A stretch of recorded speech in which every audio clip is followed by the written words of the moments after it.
Están también ejemplos en Argentina, en el Chaco, donde a mi mente me vienen dos concretos. Uno vinculado a lo que hablamos del Paraguay, de los drenajes, de los malezales, es campo bajo de pajonal drenado. A los pajonales, en algunas oportunidades, algunas personas me habrán escuchado hablar de la tecnología de los rejuvenecimientos del pajonal. Eso para el caso de que no se quiera sacar el agua, o porque el campo no tiene vocación, porque hay mucha agua. Entonces realmente la opción de controlar el pajonal para que vengan especies nativas es una opción de tremendo valor, y ha habido numerosas reuniones al respecto y artículos que he escrito sobre el tema. Pero donde hay una vocación concreta para generar grano dentro del sistema y que se justifica armar una red de drenaje, estos pajonales drenados pueden admitir agricultura, así como comentábamos en el planteo de los malezales del Paraguay. Ese caso lo estamos llevando a cabo en Resistencia, en un campo muy cerquita de Resistencia, donde ya venimos con varios años de cultivos, donde incluso incluimos la soja. El sorgo es el cultivo de este año, donde logramos en 300 hectáreas 4.000 kilos de grano húmedo ya seco, 4.300 kilos húmedo, y una parte hicimos silo. Me gustaría entrar en detalle de lo del silo, de los números que hay con respecto a eso, porque se hicieron 62 hectáreas de sorgo que costaron $800, incluyendo $823, incluyendo la ensilada. Se generaron alrededor de 25.200 kilos de materia verde por hectárea, 8.800 de materia seca, con un costo de $93 por tonelada de materia seca, 500 pesos la tonelada. Eso nos va a impactar de la siguiente manera: esas 62 hectáreas nosotros tenemos 8 bolsas de 200 toneladas que van a alimentar, que podrían alimentar 2.200 vaquillonas, alrededor de 80 vaquillonas por boca, que pasarían a tener de 300 kilos a 340 kilos entre julio y septiembre, aumentarían 40 kilos, comerían 10 kilos de materia seca por cabeza por día, durante 100 días. Eso representa el 47% de la dieta del animal, el resto lo tendrá que sacar de la pastura o del campo natural vinculado, y con un costo concreto de 225 pesos por vaquillona. Ahora bien, esa vaquillona no me va a permitir arrancar realmente su primer servicio en óptimas condiciones, una cantidad enorme, debido al uso eficiente de 62 hectáreas. Por supuesto, todo esto se tiene que monitorear, y es donde después al final vamos a hablar sobre el tema de la reingeniería de los procesos, el control de los procesos, porque hacer el sorgo es un paso, pero después el sorgo hay que aprovecharlo bien para lograr estos objetivos. Y el otro ejemplo desde el Chaco es, en el sorgo, el grano, las 320 hectáreas restantes produjeron 4.000 kilos de materia seca por hectárea, que costó el equivalente a 480 pesos por tonelada. Un sorgo que hoy, si tuviera que salir a buscarlo en el mercado, valdría capaz que un 50% más, y además esto forma parte de un sistema de producción donde atrás de ese sorgo está viniendo la soja. Y lo increíble de esto es que ese sorgo, como les comentaba antes, tuvo parte de esos sorgos, tuvo un rebrote tan importante que estuvimos a punto de pastorearlo, y como no pudimos pastorearlo por exceso de agua y que el pisoteo iba a afectar al planteo agrícola, le sembramos con avión regras. Hay que ver ahora el pastoreo que va a ser del 15 de julio a fines de septiembre, que es donde empezamos el barbecho para la soja. Vamos a tener rastrojo de sorgo espectacular de 1 metro de altura y un regras de 20-30 centímetros con alto nivel de proteína. Una combinación impresionante en un campo que pasamos de ser ganadero agrícola, pero que conserva las ventajas de la ganadería, porque también va a tener un uso estratégico, siempre mirando el rastrojo que quede para el cultivo siguiente. Y después el caso del sorgo en el Chaco es en un campo ya más metido en la zona más seca, que es la zona con el Dugrati, donde el ambiente es netamente ganadero palmar, aibe, en algo de espartillo, pero básicamente aibe, ya no hay tanto encharcamiento, puede haber encharcamiento muy puntual, hay algunos drenajes, pero es palmar, ¿no? Campos que producen 20, 30 kilos de carne por hectárea, donde ponemos los novillos en el invierno y pierden peso. Entonces, en ese lugar dijimos, ¿qué pasa si desmontamos, con habilitación de la provincia, por supuesto, primero hicimos 100 hectáreas, ahora estamos haciendo otras 300 más, pero sembramos sorgo en ese lugar. Y también voy a comentarles cómo es el resultado de ese sorgo. Ese sorgo fueron 55 hectáreas, dio 30 toneladas de materia verde por hectárea, 10 toneladas de materia seca por hectárea. También son 7 bolsas, por lo tanto va a haber 14 bocas. Costó $71 por tonelada de materia seca. Y eso va a ir a 1.100 novillos que en estos momentos hace cosa de un mes están pastoreando en esas 14 bocas. Van 74 novillos por boca. Esos novillos estamos estimando que pesen, cuando pensaron inicialmente estaban en 300 kilos. La idea es que solamente en 3 meses aumenten 30 kilos. Pero van a ser 1.100 novillos. Que con algún apoyo de Campo Natural y con este 53% de aporte de la dieta del silo para poder avanzar con esto, esas 50 y pico hectáreas generarían 600 kilos de carne por hectárea. Además, ese sorgo ya está con avena, que va a ser pastoreada por detrás. O sea, la violencia de los procesos realmente generan sinergias en distintos aspectos, así que sería como mezquino hablar de un análisis económico puntual, sino que después esto hay que integrarlo en el sistema de producción.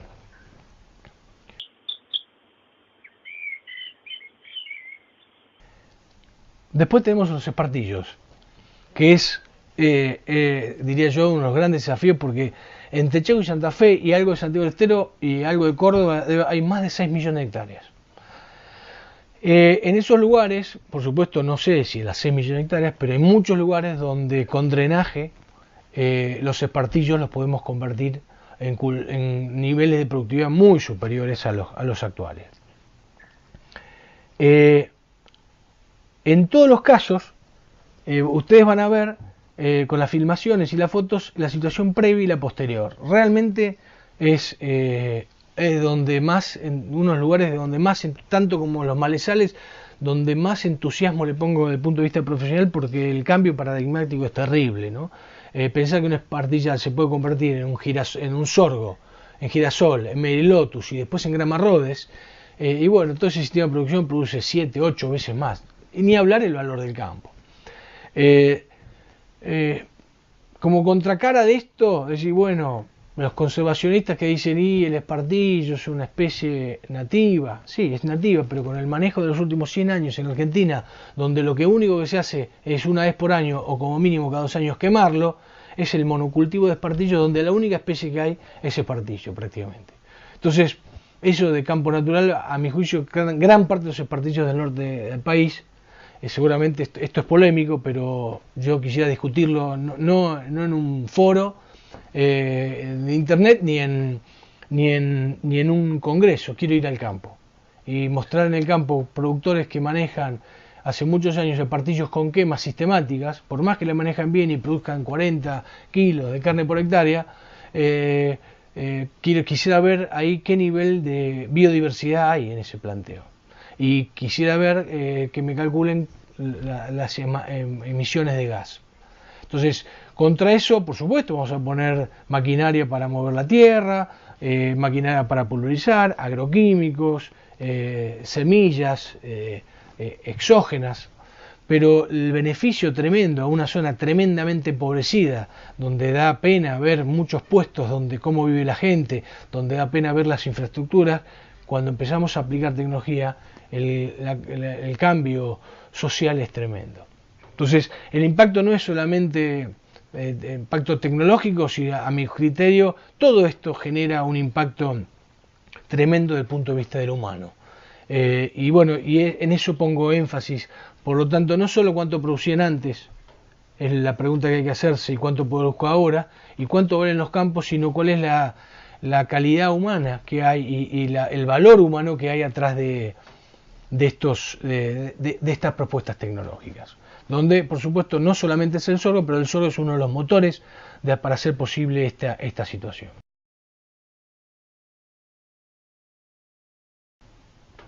Lo mismo pasa en Córdoba. En Córdoba hay bolsones de espartillo. Estuve hace poquito en Marcos Juárez. Me pareció increíble. Marcos Juárez está lleno de espartillo. También hay muchas hectáreas de espartillo. Ni hablar la zona de la Bulache, del sur de Córdoba.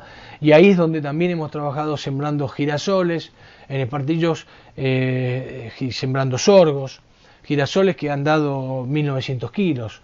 Sorgos con 2.000, 3.000, 4.000 kilos, pero que todo esto, más allá de que algún año no sea el mejor, todo eso genera un sistema de producción totalmente distinto. Repito, drenado, con ajustes tecnológicos en cultivos, que los cultivos sean bien logrados, con las maquinarias en tipo y forma, y bueno, que terminen después en pasturas de agropiro mucho mejor que las anteriores, que antes se hacían con 2 disquitos sobre espartillos y que a los 4 años volvía el espartillo. O eventualmente el uso de Gramarrodes, que es una especie que está avanzando hacia el sur y que habrá que ver hasta qué punto llega en el sur. Esos serían los ejemplos, te diría, más sobresalientes que me salen hoy a la luz y que tengo material para mostrarles a través de la web.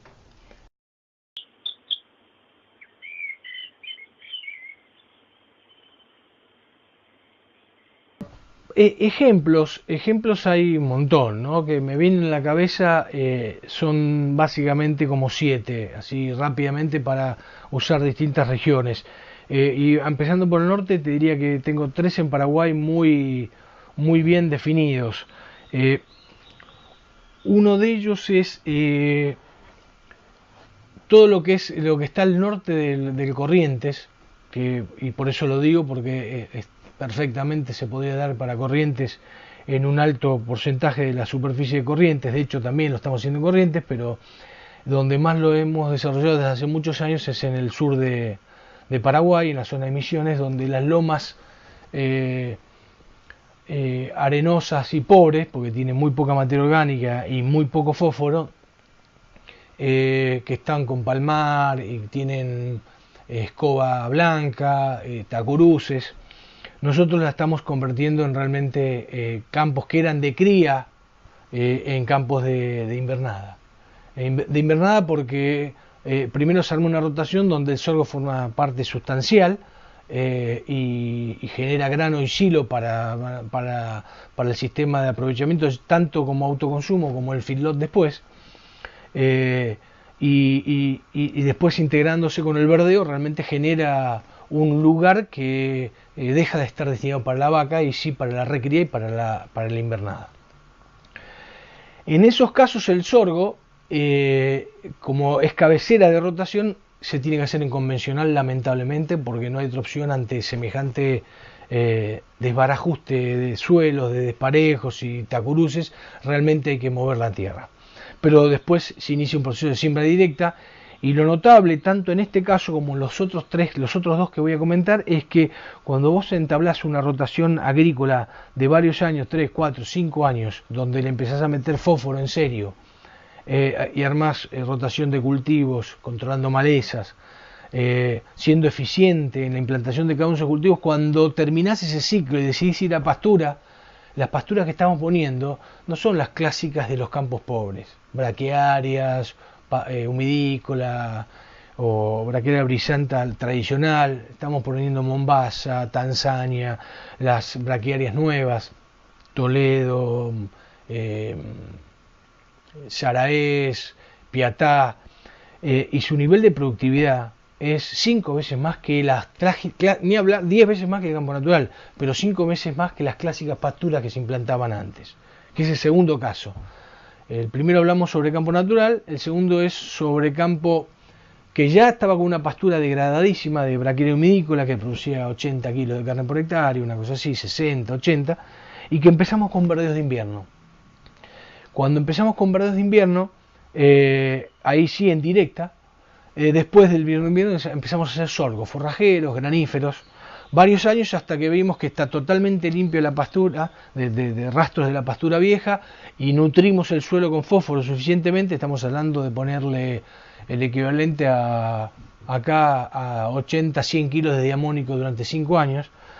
Por supuesto pasa de 3, 4 a 7, 8, no a mucho más, pero nos permite ya tener una pastura mucho mejor lograda y de vuelta con este tipo de calidad de pastura.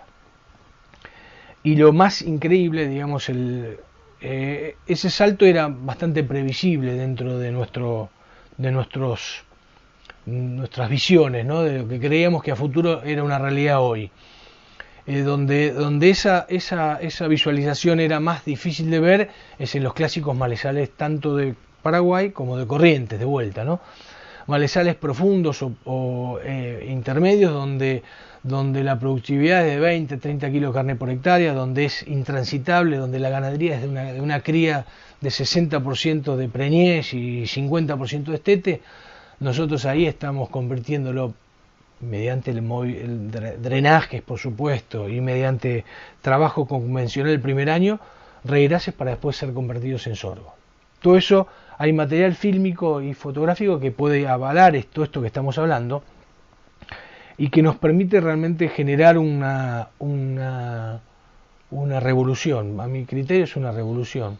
De la mano, ya te digo, no solamente el sorgo, sino en este caso se inició con regras, se puede iniciar con sorgo, donde hace cosa de casi un año hicimos una reunión con la Brangus del Paraguay, juntamos, diría yo, de las reuniones que más gente se juntó en Paraguay, como 500 personas, donde vimos, y después pueden ustedes ver la filmación, donde vimos la diferencia de lo que es el paradigma de quedarnos con la vieja ganadería, donde esto es lo que tenemos y esto es lo que podemos hacer, con una ganadería tremendamente nueva, por supuesto, con mucho más inversión, pero con una valorización del campo que es muy superior a la inversión que se tiene y con el impacto sobre el sistema de producción hoy. Ya no es lo que vale el campo, sino lo que significa para el campo hoy poner en marcha un proceso de altísimo nivel de productividad.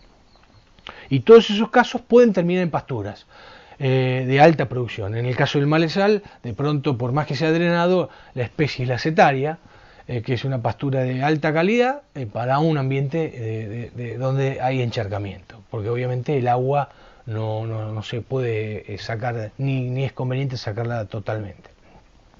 Entonces, en todos estos campos que estamos hablando y en los que vamos a hablar a continuación, la pregunta clave es ¿cuánto producían antes? ¿Cuál es la producción actual y con qué costo, por supuesto? ¿Cuáles son los beneficios? ¿Y cuál es el valor del campo? Porque hemos tenido concretos casos de cuando se han tenido que revalorizar los campos, el valor de un campo mejorado con estas tecnologías es tanto mayor que se pueden pedir nuevos créditos o que realmente se puede decidir vender, si se quiere vender, con una plusvalía que se repaga claramente todo ese esfuerzo intelectual en desarrollar esta tecnología, donde, repito, el sorgo es clave en esto.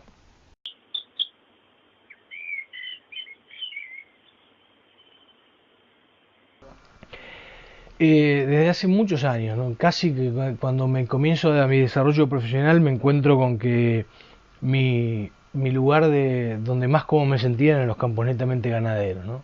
Y así como un amigo mío un día me llama y me dice, che, Fabián, vos que andás en esos campos de porquería, y me empezaba a hacer preguntas, digo, ¿campo de porquería? Bueno, era el desafío, ¿no? Y en esos campos es donde va el reras, donde va el melilotus, donde va el sorgo, ¿no?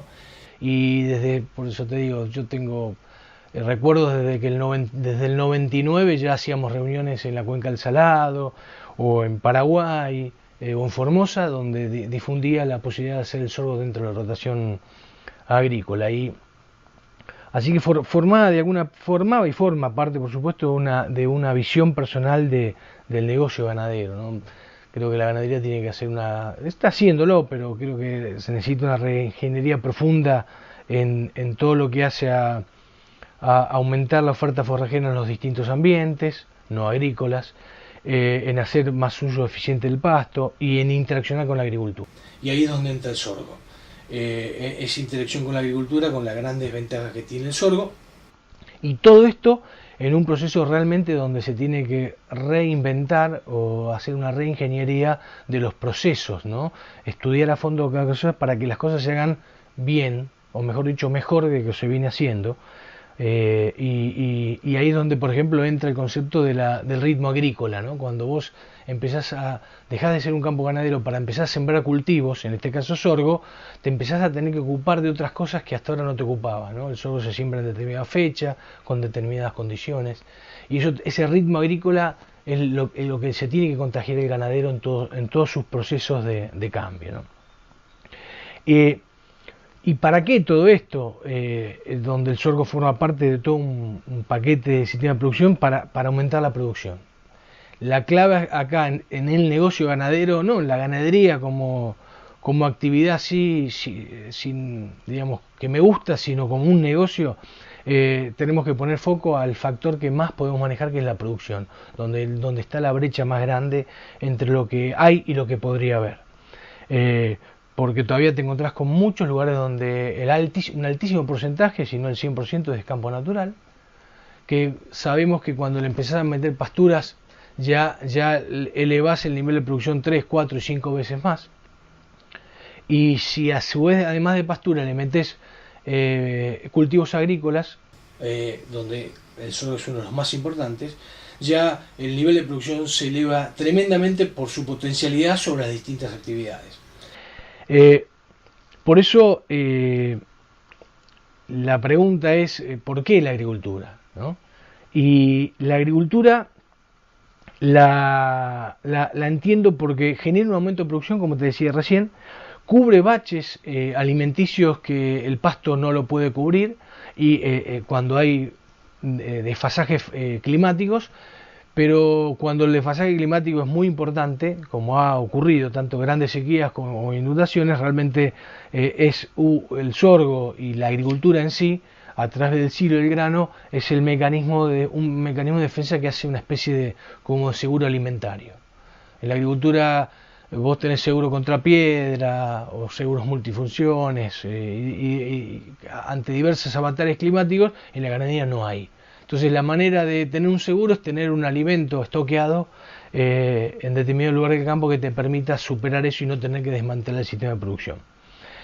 Y finalmente, una cosa que me parece muy importante, que es que viene por detrás de cuando vos empezás a civilizar un campo y le empezás a poner cultivos, sorgo entre ellos, cambia el valor del campo. Y lo vamos a ver con el correr de la entrevista con ejemplos concretos con respecto a este tema.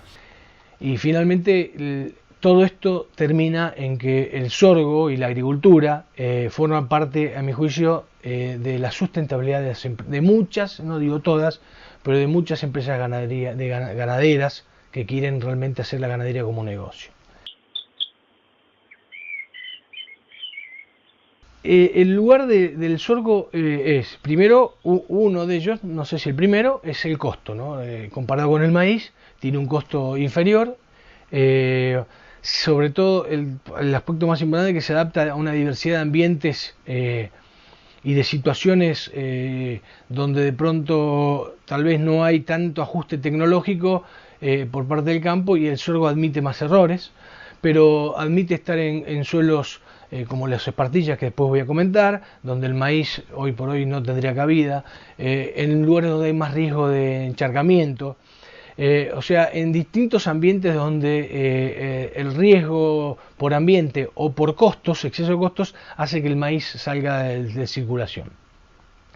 Y otra explicación de por qué hago sorgo, por la gran diversidad de opciones que tenemos, no solo grano y silo como el maíz, sino que además su uso como pastoreo, el rebrote posterior, una de las cosas que es notable, sobre todo en el norte, se acabó un maíz y se acabó. El sorgo se acabó en febrero, lo coseché, y en mayo puedo estar pastoreando el rebrote sin afectar la ganadería,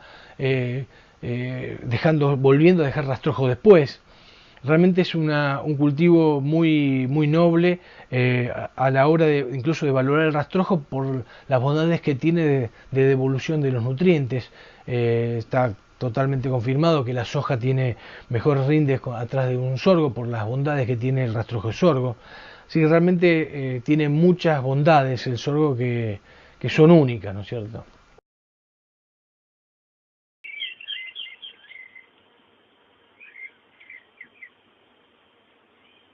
Bueno, como comentaba al principio, una de las grandes virtudes que tiene el sorgo es que tiene una gran opción, una gran batería de opciones, ¿no? Digamos, desde su uso como pastoreo directo, tanto para cría como para invernada o recría, como sorgo forrajero obviamente, su uso en corrales de encierre, aquí ya es obviamente para invernada, tanto el grano como el silo, el uso como silo de autoconsumo, tanto también del sorgo, sobre todo el sorgo granífero, que es el que tiene grano, y también como suplementación a campo, ¿no?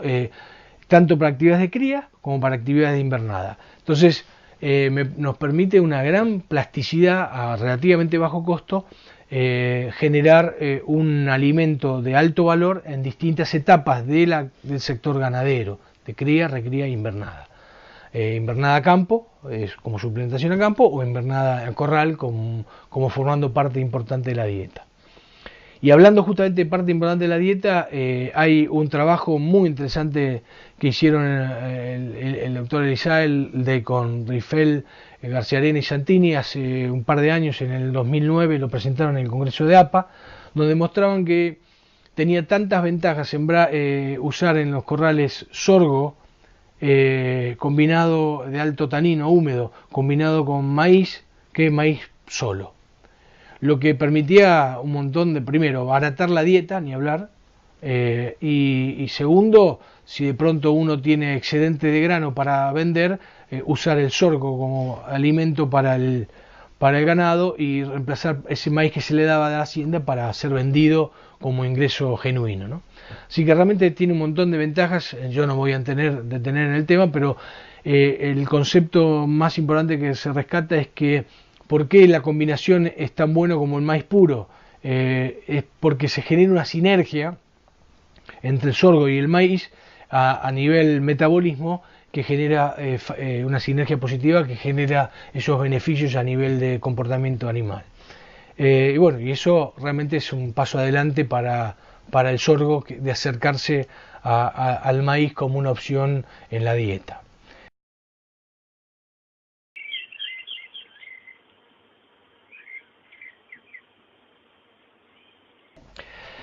Bueno, cuando primero comienzo a desarrollar los rejuvenecimientos de Reigras, las promociones, y dejo semillar al Reigras, veía que había una ventana interesante para plantear un cultivo de verano por detrás. Entonces dejábamos semillar en algunas zonas, en el norte es octubre, en noviembre en la provincia de Buenos Aires, dejábamos semillar y sembramos el cultivo por detrás. Uno de ellos era el sorgo. Y cuando vemos que por detrás del sorgo nos pasa lo mismo, pastoreamos el sorgo, cosechamos el sorgo o ensilamos el sorgo, lo mismo para soja y maíz, reitero, se genera un banco de semillas espontáneo por detrás, que se reactiva nuevamente el pasto de invierno, ¿no? Entonces ese concepto de rastrojo verde lo desarrollé porque evidentemente dejó de ser un rastrojo seco el cultivo agrícola, porque ya se entreveraba con un pasto verde de altísimo nivel de calidad. Esto arrancó en el norte de Santa Fe, y después se fue derivando en distintos ambientes, ¿no? En Santa Fe incluso también en pasturas de lotus con trébol blanco que estaban medias degradadas y demás, le sembrábamos sorgo y por detrás venía de vuelta la pastura, así que no era solamente un patrimonio del sorgo ese rejuvenecimiento, sino que había un montón de especies que también se adaptaban a esa situación, ¿no?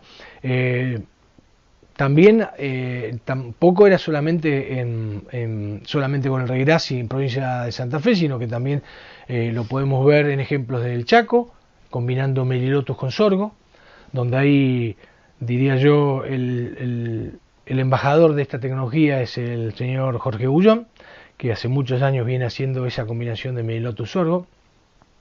En Paraguay también lo mismo, avenas y regrases combinados con sorgos, generan también un banco de semillas que en algunos casos, aún en zonas agrícolas, tengo un caso concreto que de las 2.600 hectáreas de verdeos de invierno hay 2.000 que son bancos de semillas. En este caso es el pivoteo sobre soja, pero para tener una idea que el rastrojo verde es una tecnología que trasciende fronteras de las más insospechadas. En Uruguay y Entre Ríos también la combinación sorgos con raíces, tanto graníferos como forrajeros, es una alternativa totalmente validada. Y hemos llegado a hacer esta combinación en Olavarría, con las fechas más justitas, pero la combinación raíces con sorgos o maíces de pastoreo realmente han sido una alternativa y son una alternativa tremendamente interesante, ¿no? Por la potenciación que se genera, por ejemplo, tener un sorgo que genera 200 kilos de carne por hectárea y por detrás un raíz que genera 300 kilos de carne por hectárea, en un suelo que antes producía 80, 100 kilos si se manejaba bien como campo natural, ¿no es cierto? Ese es un poco el resumen de los rastrojos verdes.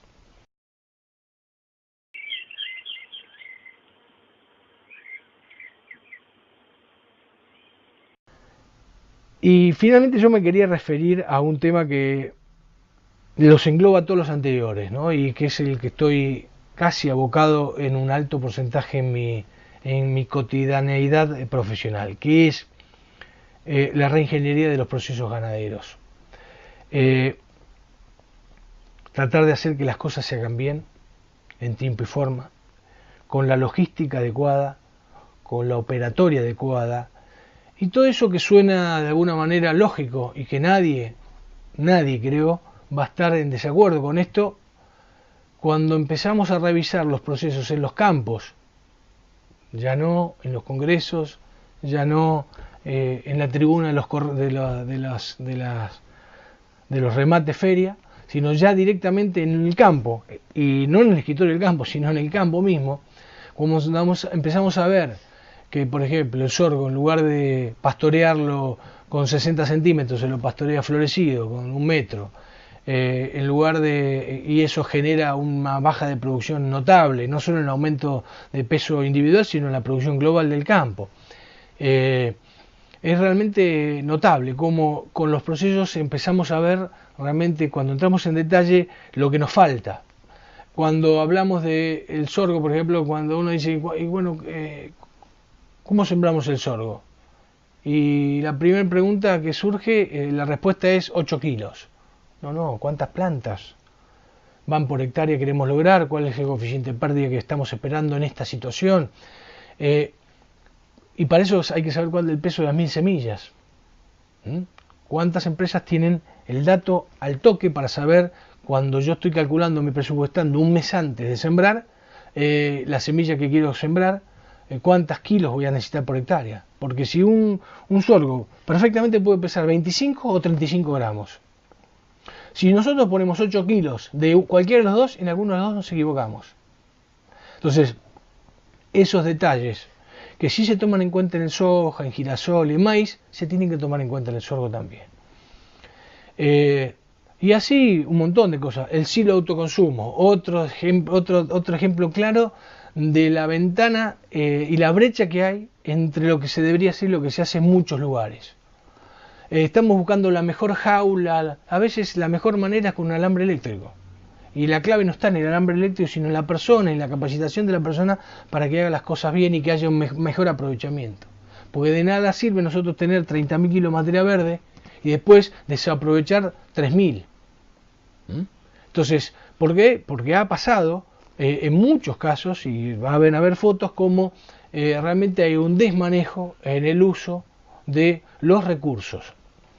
Sorgo forrajero, semilla, silo de autoconsumo, y así podemos seguir por una diversidad enorme de procesos de la ganadería.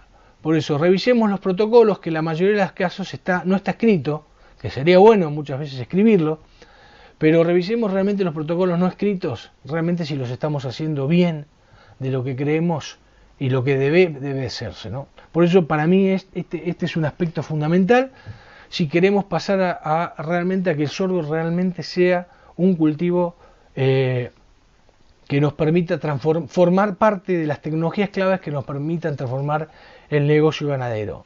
Solo de esa manera vamos a poder amar.